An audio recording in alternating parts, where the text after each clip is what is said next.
Nagtatapos nga ba ang paggabay ng isang nakatatandang kapatid sa kanyang nakababatang kapatid? Sa paglipas man ng mga taon? Mga kaibigan, pakinggan natin ang naging karanasan ni Patring sa ating dulang panahon.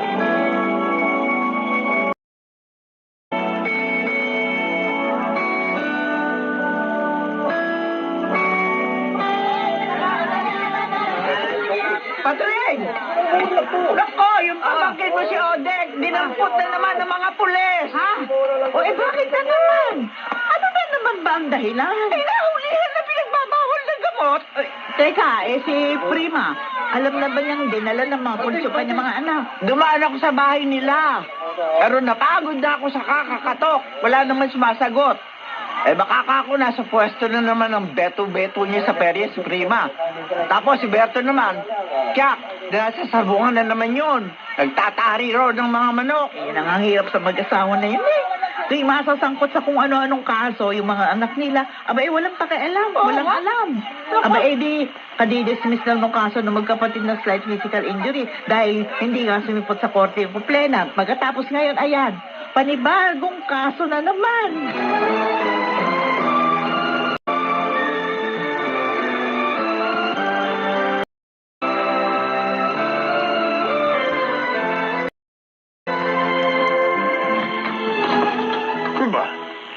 Himala. Wala pa madaling araw na nandito ka na sa bahay. Yung kapatid mong isa pang pasakit na ayaw umuwi hanggat hindi niya nabubutas ang kalsada sa kapapabalik-balik niya. Nasaan? Nakakulong sa presinto. Nahulihan ng droga kanina sa kanto. Oh, ito yung mabuti. Nabawasan ang mga perwisyo sa buhay ko. Sakit niyo naman magsalita, tay. O bakit? Bakit? Hindi niyo ba alam na kaya napaliwara ang buhay namin ni Odek? Dahil sa inyo ni Inay? Huwag niyo nga ako idamay sa mga kagaguhan niyo ni Odek, ha? Pwede pa yung nanay niyo dahil siraulo rin yung katulad niyo. Pareho lang kayo ni Inay, tay. Oo nga, naghahanap buhay kayo. Pero yung kinikita niyo, nasa mga bulsa niyo lang. Nagkakanya-kanya na kayo ng buhay, di ba? At kung sinasabi niyo mga pasakit kami ni Odek, amanos lang tayo, tay. Dahil wala rin kayong kwenta ni Inay.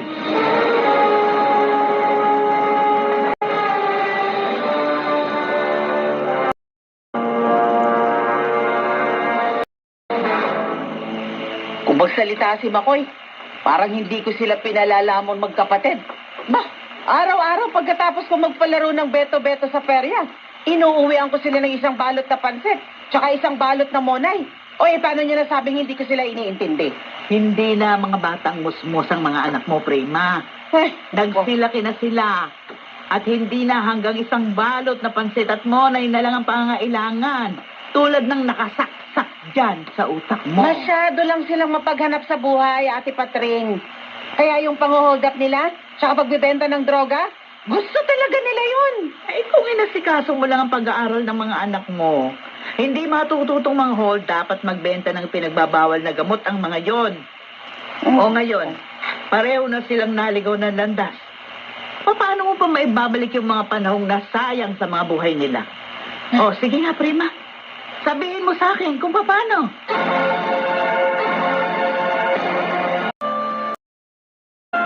Sa kanyang panahon.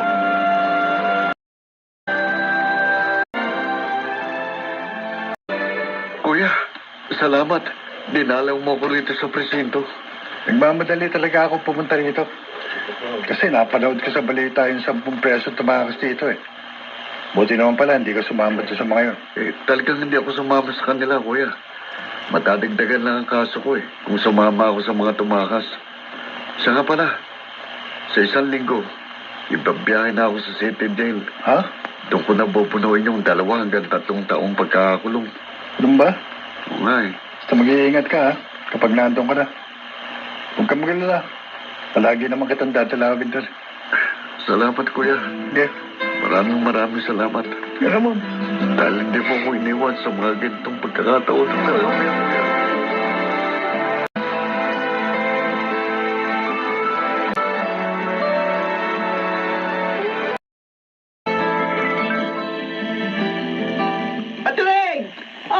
Hoy! Saan ka pa pupunta? Bang madali ka, ha? Dadalawin ko sa presinto si Odek, Rosa. Dadalan ko ng konting pagkain para ka ako makakain naman ng maayos yung pamangkin ko. Ako, alam mo, ang totoo. Papunta talaga ako sa iyo para ibigay itong adobong baboy na niluto ko. Aba, Kung gusto mo, isama mo na rin dyan sa mga pagkain dadalhin mo kay Odek. ay oo, ay siguradong matutuwa si Odek niyan. Paborito niya ang adobong baboy. Basta sabihin mo sa akin kung kailan ka dadalaw ulit kay Odek para madagdagan ko rin yung mga pagkain dadalhin mo sa kanya. Hindi na rin naman kasi iba sa akin yung magkapatid na yun. Lalo na nga't nakita ko ang kanilang paglaki. Mababait naman yung mga pamangkin ko, Rosa. Naligaw lang talaga sila ng landas. Kaya nga ako, kahit na sa pinakamaliit na parang kaya ko, gusto kong madama nila na mahalaga sila sa akin.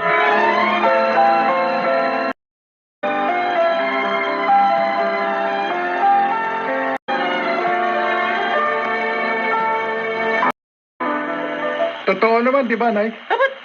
Sa halip na ayusin nyo yung mga problema namin ni Odek sa eskwelahan, nagwala pa kayo doon. Oh, Inaway nyo pa yung advisor namin. Pinagmumura nyo, pati yung principal ng eskwelahan. E di pinatansi kami magkapatid sa eskwelahan. Pagkatapos nun, hindi nyo na kami pinag-aaral.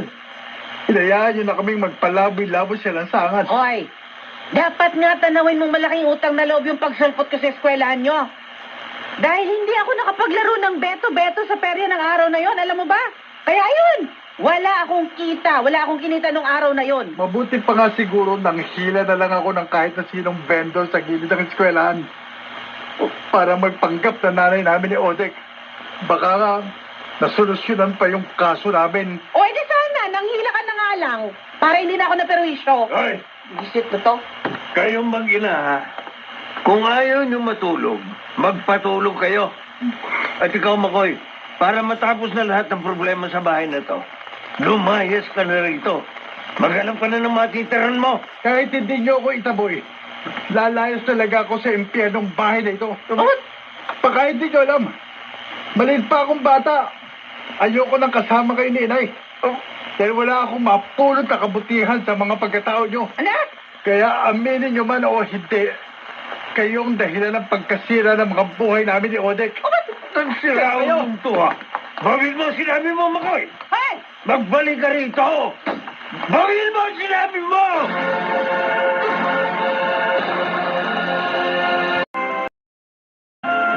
Sa kanyang panahon.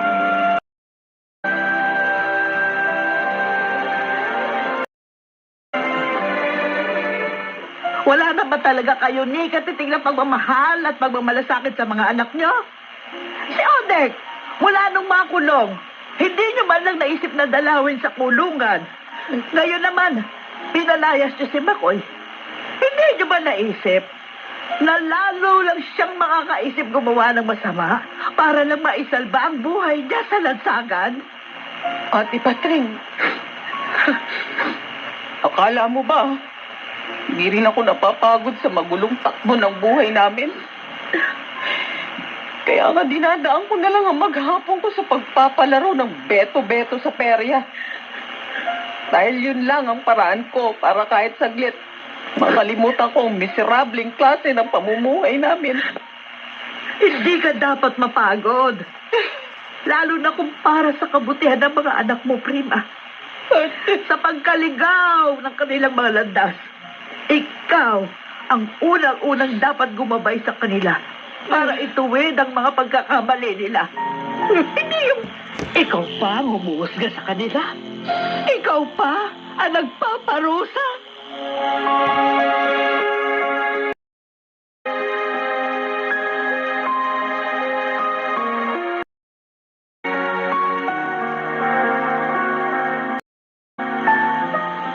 Napakarami nating pagkakamali at pagkukulang sa mga anak natin, Prima. Berto, Tama si Ate Patre. Hindi natin sila dapat husgahan. Lalo pat parusahan. Dahil hindi rin tayo naging mabuting magulang sa kanila. gusto kong makita si Odette. Oh, Gusto ko mahagkan at mayakap ang anak natin. Dadalawin natin siya sa kulungan ngayon, Prima.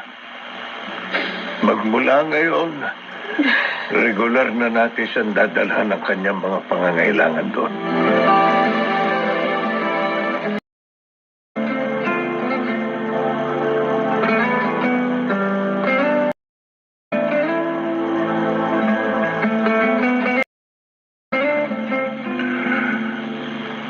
May kasalanan din ho kami ni Otek sa mga nangyari. Sa mga pagitan namin ni Inay at Itay. Kapatring. Ang dahil sa sobrang paghihinanakit namin sa kanila. Nagrebelde kaming magkapatid. Marami mang hindi magagandang pangyayari sa nakaraan. Sama-sama nating itatama ang lahat ng yun, Makoy. Gusto ko yung pong humingi ng tawad kina Inay at Itay. Oh, alam mo ba, papunta rito ngayon ang tatay at nanay mo. Magkakasama kasi nating dadalawin si Otek sa kulungan. Totoo po. Kapatring. Oo, Makoy. At ako, wala rin akong kasing ligaya sa nakikita kong magagandang pagbabago sa buhay niyong mag-anak. Kaya para sa ating lahat, ituturing natin ang araw na ito bilang simula ng mga bagong pag-asa. Sasamahan ko kayong salubungin ng positibo ang bawat umaga.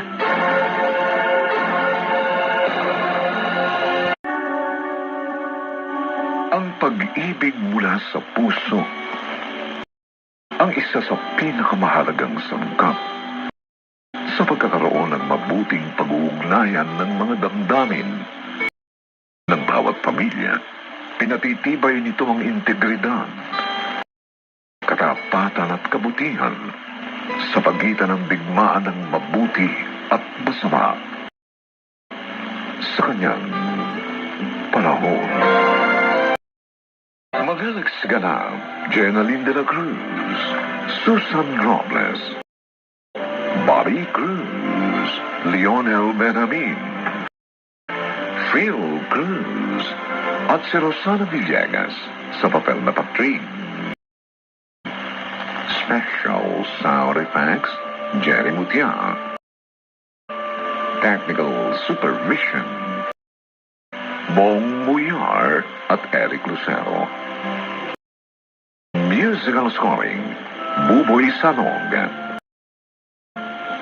Ito'y mula sa panulat ni Sal Barlam at sa pinagsamang direksyon ng inyong lingkod June Martin Legaspi at Robert Bobby Cruz. Sa kanyang panahon.